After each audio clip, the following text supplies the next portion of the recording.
हम जो कोई खाना खाते हैं तो बचपन में कोई बहुत स्वादिष्ट खाना रहता होगा, मिठाई उठाई, तो जल्दी घोंटता नहीं था आदमी उसको, हाँ, उसको ज्यादा देर तक चबाता था। समझ में आ गया? कोनो दवाई रहता था हड़ाक दे घोंट जाता था। और उस समय तो हम भी बताइए, जीभ पर टेस्ट का प्रभाव कब तक रहता है? वो हम जब तक चाहें तब तक।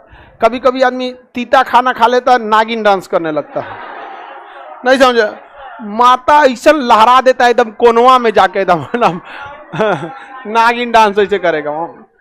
तो जीभ पर प्रभाव कब तक रहता है? वो हमारी इच्छा में रहता है, जब तक चाहे नहीं, 10 मिनट बाद वो खत्म हो जाता है। अभी थोड़ी हो जाएगा कि आप रसगुल्ला मुंह में रख ले रही है सुबह शाम को, कौन सी खा सड़ जाएगा मुंह में 2 दिन तक मुंह में रखिएगा, मुंह में सड़ जाएगा, और 1 हफ्ता रखिएगा मुंह में कीड़ा पड़ जाएगा।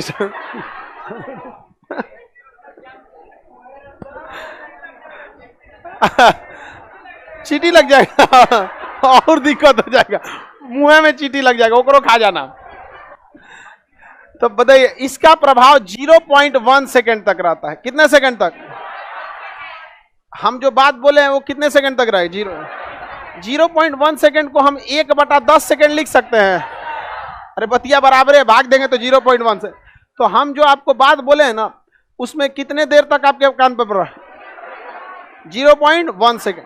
अगर 0.1 सेकंड के बीच में 2 आवाज आ जाएगा तो दोनों और सुनाई नहीं देगा, कंफ्यूज आ जाएंगे। तो फोन पे कभी बतियाते होंगे तो देखते होंगे दोनों बोल देता होगा, अच्छा सुनो ना, तू वो बोल देगा, हाँ बोला, तो कहेगा अच्छा तुम ही बोल। होता है कि नहीं कभी कभी? समझ में आएगा? तू वो कहेगा ना तुम ही बोल पहले,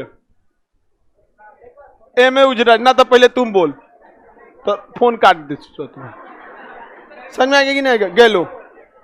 तो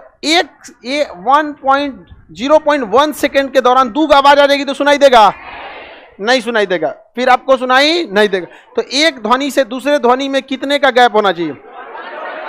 0.1 से या 1/10 से। यह पूछ एनटीपीसी का क्वेश्चन है, एक ध्वनि से दूसरे ध्वनि में गैप कितना होना चाहिए, तभी तो आप क्या कर सकते हैं, सुन सकते हैं। इंफ्रासोनिक ये क्या होता है? 20 हर्ट्ज से इसकी फ्रीक्वेंसी कम होती है। 20 हर्ट्ज से इसकी फ्रीक्वेंसी क्या हो जाती है? कम। 20 हर्ट्ज से कम होने की वजह से हम लोग इसे सुन सकते हैं क्या? हम इसे सुन ही नहीं सकते हैं 20 हर्ट्ज से कम। समझ में आ गया कि नहीं? इतना धीमा रहता है, नहीं सुन पाते हैं। जैसे कोई आपके बगल से नीचे से कोई छोटा मोटा चूहा जाएगा तो वो हिला उला के जाएगा, कुछ उसकी जो ध्वनि उत्पन्न होगी इतनी कम फ्रीक्वेंसी होती है आपको पता ही नहीं चलता है। समझ में आ गया? लेकिन कुत्ता बिल्ली ये सब बैठल रहेगा, अचानक देखने लगता है कौन चूहा रे, देखते हैं तो तुरंत जाग जाता है। कुत्ता आराम से सोए रहेगा, अकरमा फिर खड़ा कर लेगा, कौन रे? समझ में आ गया कि नहीं? क्या जानवर को देखिए, खाना खा रहेगा छोड़ देगा, ये सब ज्यादा सर कुत्ता बिल्ली में ज्यादा देखा जाता है। समझ में आ गया कि नहीं? गाय वगैरह ढीठ हो जाते हैं से खाना तो हमारा मिलबे करता है हाँ, लेकिन तनी आंख उठा के देख लेता है कौन चीज हो गया। यहाँ पर भूकंप आता है ना तो धीरे धीरे ध्वनि आती है, हल्का सा धीरे। 5 मिनट पहले कौन सी तरंग आती है? अवसरम, हम लोग को पता ही नहीं चलता है। अब कुतवा सुन लेता है कि रे भाग रे भाई, भाग यहाँ, छोड़ दे, आपन गली होके चाहे केकरो, छोड़ यहाँ से, भाग यहाँ भाग जाता है। सर भूकंप आया था तो कुत्ता देखने को मिल रहा था, सब व्यवस्था देख लिया था, सब ना साइड हो गया था सब। समझ गया? ये कह रहा है कि हमारा कुत्ता चुपचाप भाग गया, बताया भी नहीं वो क्या बताएगा तुमको तो बताइए, ये ध्वनि हम सुन सकते हैं? कौन सुन सकता है? जानवर। कौन सुन सकता है? या कीट वगैरह क्या कर सकते हैं? सुन सकते हैं। जानवर या कीट वगैरह सुन सकते हैं। सांप का कान नहीं होता है, वो बेसिकली कंपन को सुनता है। किसे सुनता है? कंपन को। जब बीन बजता है ना तो बीन की ध्वनि नहीं सुनता है, बीन से जो कंपन आती है उसे सुनता है। और कंपनों की संख्या को ही आवृत्ति कहते हैं, जिसमें हर्ट्ज होता है। क्या होता है? हर्ट्ज। तो हम लोग जो होते हैं, हम लोग से ज्यादा अच्छा से कंपन कौन भाप लेता है? सांप। कुत्ता भी भागता है, बिल्ली भी भागती है, सांप भी भागता है। लेकिन सांप एक्चुअली वो आवाज की इंटेंसिटी नहीं सुनता है, कंपन सुनता है, इसलिए सांप भाग जाता है, साइड हो जाता है। उसको कहता है भूकंप से हमारा कौन दिक्कत है, और 2-4 को हमारा घर बन जाएगा, घर गिरेगा उसमें ही रहने चल जाएगा, नहीं चल जाएगा। उसको क्या दिक्कत होता है सांप को, उसका मुड़िए पे गिर जाएगा। उतना भी घर गिरता है तो ऐसा नहीं रहता है कि उसमें कोई बच ही नहीं सकता। जब भी भूकंप आए ना तो कोना में घुस जाइए, किसी भी घर के कोना पे। अब जैसे ये घर है, अब घर में अक्सर देखिएगा ना तो इंडियन घर का एक कल्चर होता है, एगो छज्जा निकाल देता है। क्या निकाल देता है? छज्जा निकाल देता है, ताकि वो पे सामान रखेगा।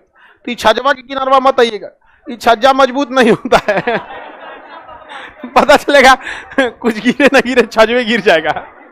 तो जिस कोना में छज्जा नहीं है उस कोना में आप अगर खड़े हो जाएंगे तो घर जो गिरेगा भी ना तो उसमें कुछ कोना कोनी बच जाएगा, तो आपका मुड़िया फूट जाएगा। तो हेलमेट तो मिलेगा नहीं घर में, बाल्टी ओढ़ ले ससुर। देखिए बात समझिए, अगर एक इतना बड़ा, अगर ये घर इस तरह से गिरता भी है, अगर गिरता भी है इस साइड में, तो ऐसा कोई टुकड़ा भी गिरता है तो बाल्टी उल्टी ओढ़ लोगे भाई, उस समय तो बच तो जाएगा। पता चला टुकड़े आके लग गया इस पे। और या फिर कोई चौकी हो तो कोना में चौकी लगाए ना, सीधे घुस जाइए, सीधे क्या चौकी में नीचे। घर जो गिरता है ना तो एक दीवार दूसरे दीवार पे रुक जाता है। ऐसा नहीं है कि कोनो समोसा थोड़े कि बैठ गया तो चपा गया। ऐसे घर गिरता है तो एक दीवार दूसरे दीवार पे क्या हो जाता है, रुक। और हर घर एक दूसरे से जुड़ा हुआ है, समझते ना? ऐसा नहीं है कि पूरा अब एकदम परमाणु बम थोड़े मारा है, उसमें कुछ संभावना रहती है, घुस जाइए वहां पर कुछ ओढ़ ओढ़ कर।